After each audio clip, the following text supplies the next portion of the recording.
गांव सीतापुर की सरहद पर एक पुराना हवेली खंडहर बन चुका था।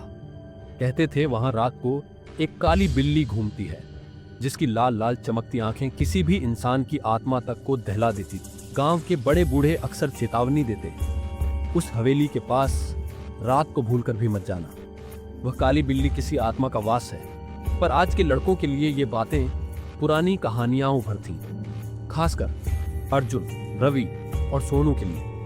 गांव के चौराहे पर बैठे तीनों दोस्तों ने शर्त लगा ली, जो हवेली में जाकर काली बिल्ली को छूकर आएगा वही असली बहादुर कहलाएगा।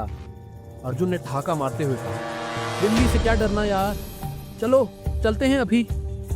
तीनों ने टॉर्च उठाई और हवेली की ओर चल पड़े।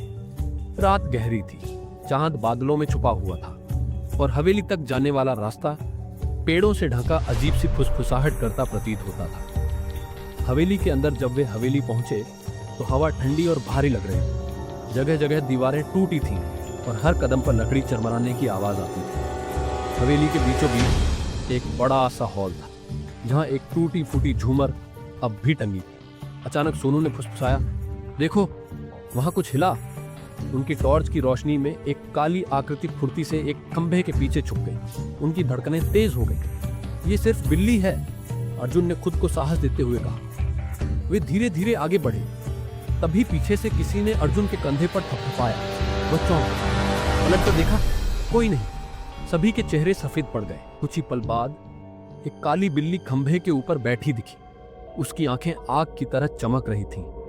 उसने एक डरावनी आवाज में गुर्राया, जैसे कोई इंसानी क्रोध उसमें भरा हो। रवि डर के मारे कुछ कदम पीछे हट गया, लेकिन अर्जुन आगे बढ़ा। उसने अपना हाथ बढ़ाया ही था कि बिल्ली ने एक जोरदार चीख के साथ उस पर छलांग लगा दी। पर यह कोई साधारण हमला नहीं था। अर्जुन ने महसूस किया जैसे उसकी सांस रुकने लगी हो। उसके कानों में किसी औरत की कराहने की आवाजें गूंजने लगी। सोनू और रवि ने देखा कि अर्जुन जमीन पर गिर पड़ा और उसका शरीर ऐंठने लगा। वे दोनों डर के मारे चिल्लाए और उसे खींचते हुए हवेली से बाहर भागे। अर्जुन को गांव के वैद्य के पास ले जाया गया। वैद्य ने अर्जुन की आंखों में झांका और कांपते हुए कहा, यह अब अर्जुन नहीं रहा, किसी आत्मा का वश हो गया है इस पर। अर्जुन अब रातों को बिल्ली जैसी आवाजें निकालता। उसकी आंखें अजीब सी चमकने लगती और वह अक्सर खुद को नोचने लगता। गांव में डर फैलने लगा। सभी ने मिलकर अर्जुन को एक कमरे में बंद कर दिया। हवेली का रहस्य गांव के सबसे बूढ़े आदमी बाबा रामनाथ ने एक कहानी सुनाई। बहुत साल पहले उस हवेली में एक महिला रहती थी, जिसका नाम था चंपा। वह अपनी काली बिल्ली के साथ अकेली रहती थी। गांव वालों ने उसे डायन समझकर उसकी हत्या कर दी थी। उसके मरने के बाद उसकी आत्मा और उसकी प्यारी बिल्ली का वजूद हवेली में रह गया। अब वह अपनी मौत का बदला लेने के लिए इंसानों पर काबू पा लेती है। बाबा रामनाथ ने चिताया, अगर अर्जुन को बचाना है तो उस आत्मा को शांत करना होगा। रात का समय तय किया गया। बाबा रामनाथ ने हवन की तैयारी की।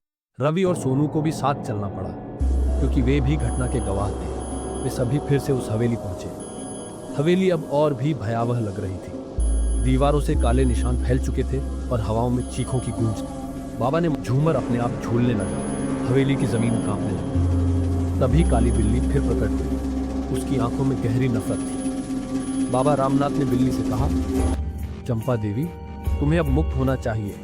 बदला लेने से तुम्हारी आत्मा को शांति नहीं मिलेगी। बिल्ली जोर से चीखी और हवेली की खिड़कियां खुद ब खुद टूटने लगी। रवि और सोनू ने डर के मारे आंखें बंद कर ली। अंतिम निर्णय बाबा रामनाथ ने चावल और हल्दी का छिड़काव किया। तभी बिल्ली की चीख एक दर्द भरी कराह में बदल गई। उसकी आकृति धीरे धीरे धुएं में बदलने लगी। हवेली अचानक शांत हो गई। अर्जुन, जो हवेली के एक कोने में बेसुध पड़ा था, धीरे धीरे होश में आया। उसकी आंखों से वह अजीब चमक गायब हो चुकी थी।